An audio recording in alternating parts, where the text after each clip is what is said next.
So we're diving into some pretty intense stuff today. Yeah. You know, a lot of you guys have been asking about covert contracts in marriage and how to kind of see them and maybe even rework them a little Yeah, bit. Exactly. especially from like a red pill perspective. Right, exactly. So we found this book that's been making the rounds, and it really digs into all of that. It gets pretty deep into how marriage, Yeah. you know, as we know it today, might not be what we've always thought it was. Yeah, it's like he straight up calls it a trap in the first chapter, the marriage trap. I mean, he doesn't pull any punches. No, he doesn't. And you know what? I think that's why it's resonating with so many guys. He's not sugarcoating anything. He's laying it all out there. Yeah, for sure. And he starts with this story about Sarah, this like high-powered marketing executive who ends up divorcing her husband at 30. He was a school teacher. Yeah, and he uses that story to introduce this whole concept of hypergamy. Which, you know, we've talked about before on the show. Yeah. But he goes into it in a lot more detail. Yeah, and he connects it directly back to this idea of the marriage trap. Like, if women are naturally drawn to partners who can elevate their status, what happens when a guy hits his peak? Or maybe things aren't going so well. Right. He's basically saying that men are walking into the system where they could end up financially devastated, and there's not much protection for them if things go south. It's not just about finances either. Yeah. He gets into the emotional side of things too, what he calls emotional terrorism. Oh, yeah. That was a heavy chapter. He talks about how some women use tactics like guilt tripping, the silent treatment, all that stuff Right. to manipulate and control their partner. And he has this crazy story about a guy named Mark who was constantly being hit with these guilt trips from his girlfriend. Yeah. It was like nonstop. Yeah. And he uses that story to illustrate how damaging that kind of behavior can be. And the thing is, he argues that men are way less likely to report this kind of abuse because of, you know, societal pressure. The whole man up thing. But yeah, like men are supposed to just suck it up and deal with it. Yeah. Which honestly is pretty messed up. Totally. And he actually cites some research that shows that like 1 in 7 men experience severe emotional abuse from a partner. Which is, wow, that's a lot higher than I think most people would guess. It's a serious problem. And I think he does a good job of bringing it to light. So where does all of this leave us? I mean, he's painting a pretty bleak picture of marriage, Yeah. at least from a man's perspective. Yeah, he definitely thinks a lot of men are living in this blue pill state of ignorance about what's really going on. The blue pill. Right. So Yeah. what's the alternative? The red pill. Exactly. He's Yeah. basically saying it's time to wake up, face the truth, no matter how uncomfortable it might be. And he has this great line. He says, the red pill is bitter, but it wakes you up. That's perfect. Yeah. And he backs it up with all these stories about guys who've taken the red pill and totally turned their lives around. Yeah, like John. Remember John? The guy who lost everything in his divorce, Yeah. wife house saving, the whole 9 yards. Yeah, John. He was pretty devastated. But he picked himself up, dusted himself off, and used that red pill perspective to rebuild his life. Yeah. He got in shape, started a new business, Yeah. and eventually found a partner who actually respected him. It's a classic comeback story. It really is. And I think it gives guys hope that even if things are tough right now, it's not the end of the story. Exactly. It's just the beginning of a new chapter. And that's where I think this whole idea of becoming alpha comes in, Yeah. you know? It's like, once you take that red pill, what do you do next? Yeah, because that term gets thrown around a lot, alpha. Mhm. And it doesn't always have the best connotation. Right, exactly. But the author is careful to distinguish between, like, the caricature of an alpha, you know, Yeah. the arrogant jerk, versus what he sees as the true alpha male. So what's his definition? For him, it's about embodying confidence, leadership, having a strong sense of purpose. He even talks about this phoenix The effect. Phoenix effect. Yeah, like rising from the ashes of hardship, stronger and wiser. It's a pretty powerful image. It is. And he actually gives a lot of practical advice on how to cultivate these alpha traits. Right. Like, he's a big advocate for physical fitness. Oh, yeah, huge. But it's not just about looking good. No, I get that. It's about the discipline, the Yeah. mental toughness. Exactly. It's about building resilience, pushing your limits, proving to yourself that you can overcome challenges. And he doesn't stop there. He also talks about male solidarity, finding your tribe. Big time. He says it's crucial to surround yourself with men who are on the same path, who understand what you're going through, who can support you and hold you accountable. Did he have any specific suggestions for how to find those kinds of connections? Because I think that's something a lot of guys struggle with. Yeah, for sure. He talks about joining groups or clubs that align with your interests, whether it's martial arts entrepreneurship, even just a men's book club. I love that. Just getting together with other guys who are actively working on self-improvement. Exactly. Iron sharpens iron. Absolutely. Yeah. And speaking of sharpening your skills, he also dives deep into this concept of frame control, which I'll admit I was a little fuzzy on at first. Yeah, it's definitely one of those red pill concepts that can be a bit hard to grasp, but once you get it, it's like, whoa! So break it down for me. What is frame control? Okay, so basically, frame is about the underlying context or perspective that shapes an interaction. Okay, that makes sense. And the person who controls the frame They're the ones dictating the terms of engagement, so to speak. So, how does this apply to relationships? Because it sounds like it could be pretty easily misused. Oh yeah, for sure. But the author is very clear that frame control is not about manipulation or dominance. Okay, good, because that's what I was thinking. It's more about being grounded in your values, knowing your boundaries, and not letting yourself get pulled into other people's dramas or emotional games. So it's about staying centered, not getting reactive. Exactly. He tells the story about a guy who lost his wife's respect because he was always seeking her approval, trying to please her all the time. Oh, I can see how that would backfire. Big time.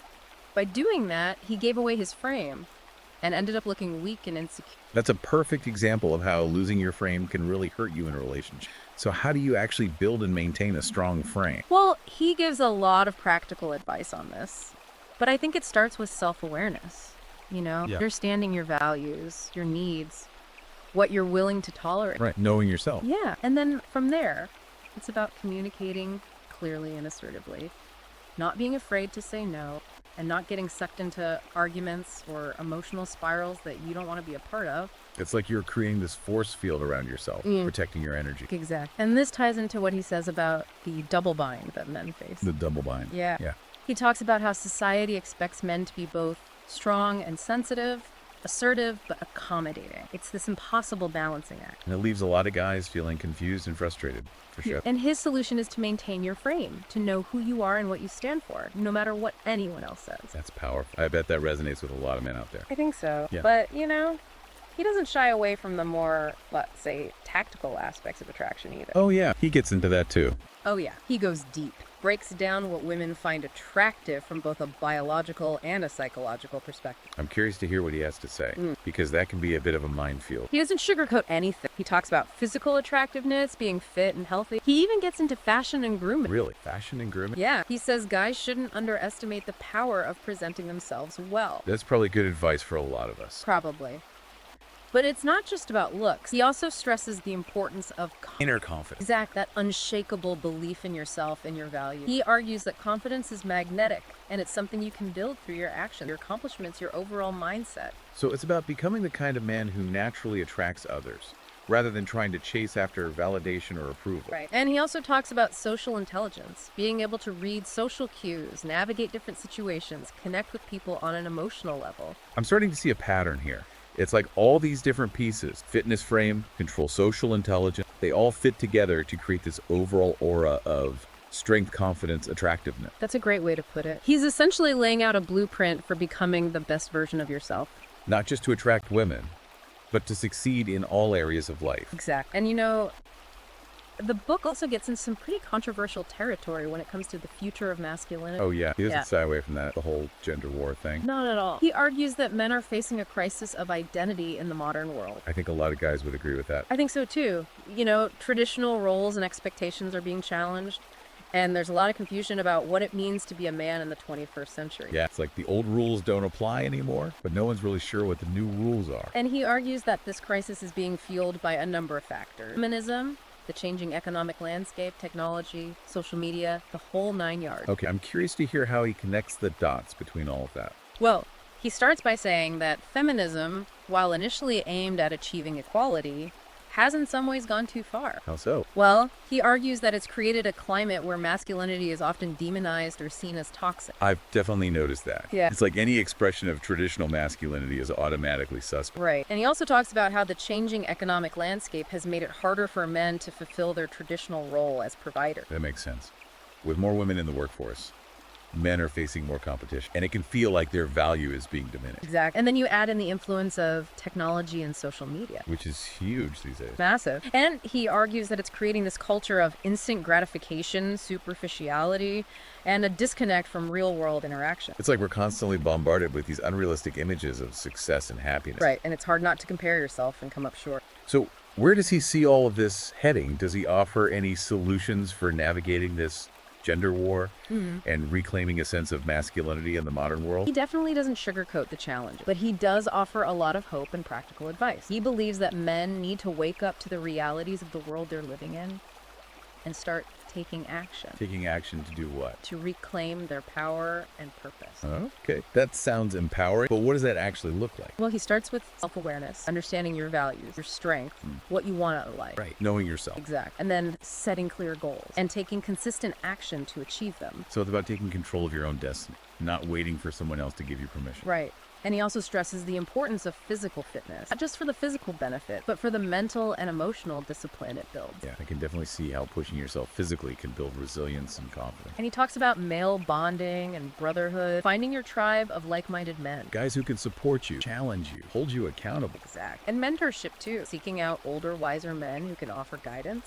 It's like having a roadmap for navigating the challenges of manhood, And finding a purpose in life, something that gives you a sense of meaning. beyond just working and making money. Right. He also talks about embracing traditional masculine roles, but in a healthy and balanced way. So protecting and providing, but not in a way that's oppressive or outdated. Exact. And taking responsibility for your own life, not blaming others, adopting a growth mindset. Becoming the hero of your own story. Exactly. And never giving up on your dreams, no matter how challenging things get. It's a powerful message. It is a message of hope and empowerment. Yeah. Yeah, it really is. It's like he's giving men a new way to look at masculine, It's not about going back to the Stone Age or anything. No, not at all. It's more about finding that balance between the strength and resilience of traditional masculinity and the sensitivity and emotional intelligence that's so important in today's world. Exactly. And he actually gets really practical about how to do that, He has this whole section on the covert contract in relationships. Covert contract. Okay, I haven't heard that term before. What's that all about? Well, he's basically arguing that beneath the surface of most relationships, there's this hidden set of expectations and obligations. Hidden, like people aren't even aware of them. Often, not really. It's like we're all operating on these assumptions that we haven't even articulated to ourselves, let alone to our partner. That makes sense. It's like we all grow up with these ideas about what relationships should look like, but we don't always realize how much those expectations are influencing our behavior. Right. And it can lead to a lot of conflict and resentment if those expectations aren't aligned. So, can you give me an example? Like, how does this covert contract play out in real life? Okay, so let's say you have a guy who feels like he has to be the primary breadwinner, even if his wife is also working and making good money. Yeah, I've seen that happen a lot. Right, and it's not that he doesn't want his wife to work, it's just that there's this unspoken expectation that he's the one who's ultimately responsible for providing for the family. That can create a lot of pressure. For sure. Absolutely. And it can lead to resentment on both sides. The man might feel trapped by the pressure to provide, while the woman might feel like her contributions aren't fully appreciated. It's like a lose-lose situation. Exactly. And it's just one example of how this covert contract can play out. He also talks about the unspoken expectations around emotional labor. Emotional labor. Yeah. Like, who's responsible for managing the emotional needs of the relationship? I see. And he's saying that women often end up doing most of that work. Right. And it can be exhausting, constantly being the one who's there to listen, to offer support, to smooth things over. It can take a toll. And what about the men? Where do they fit into this? Well, he argues that men are often expected to be stoic and emotionally unavailable. The strong, silent type? Exact, but that can lead to them feeling disconnected from their own emotions and from the emotions of their partner. It's like they're not allowed to be vulnerable. Right, and it can create a lot of distance in the relationship. So, what's the solution? How do we address this covert contract? Because it sounds like it's pretty deeply ingrained in our culture. Well, he's a big advocate for radical honesty and open communication. Okay, so Talking it out. Exactly. He encourages couples to have those tough conversations about their expectations, needs, desire. He even suggests that each person write down their non-negotiables. they're non-negotiable. Yeah, the values and principles they're absolutely not willing to compromise on. Wow, that's pretty intense. It is. But he argues that it's essential for building a strong and healthier relationship. I can see that. It's like laying all your cards on the table right from the start. Exactly. And it's not just about talking. He also stresses the importance of setting boundaries. Boundary, right? We've talked about that before. And most importantly, enforcing them. Because a boundary without enforcement is just a suggestion. Exactly. He's basically saying that you need to be willing to walk away from a situation or even a relationship if your boundaries are being violated. That's a tough one. But I get it. It's about self-respect. Absolutely. Knowing your worth and not settling for less than you deserve. I love that. And, I think that's a theme that runs throughout the whole book. This idea of men empowering themselves. Yeah. Taking control of their lives and their relationships. Yeah, totally. He's advocating for a future where masculinity is respected and valued, but it's not about dominating women or anything like that. No, it's about men and women working together. Yeah. As equals with mutual respect and understanding. Exactly. And I think that's a message that a lot of people, both men and women, can get behind. Absolutely. Yeah. Well, this has been an amazing deep dive. Really eye-opening. I agree. A lot to think about. For sure. And for anyone who wants to learn more, I highly recommend checking out the full book. You can find it on Amazon Kindle and Google Play Books. All right, so we've covered a lot of ground today, from hypergamy and emotional manipulation to frame control and the covert contract. And the importance of male solidarity, Yes. self-improvement, and finding your purpose. We've really gone deep, and we hope you found it valuable. We'll be back next week with another deep dive. So make sure you subscribe to the channel and hit that notification bell so you don't miss it. Until then, keep those red pills handy and keep striving to become the best version of yourself. We'll see you next time.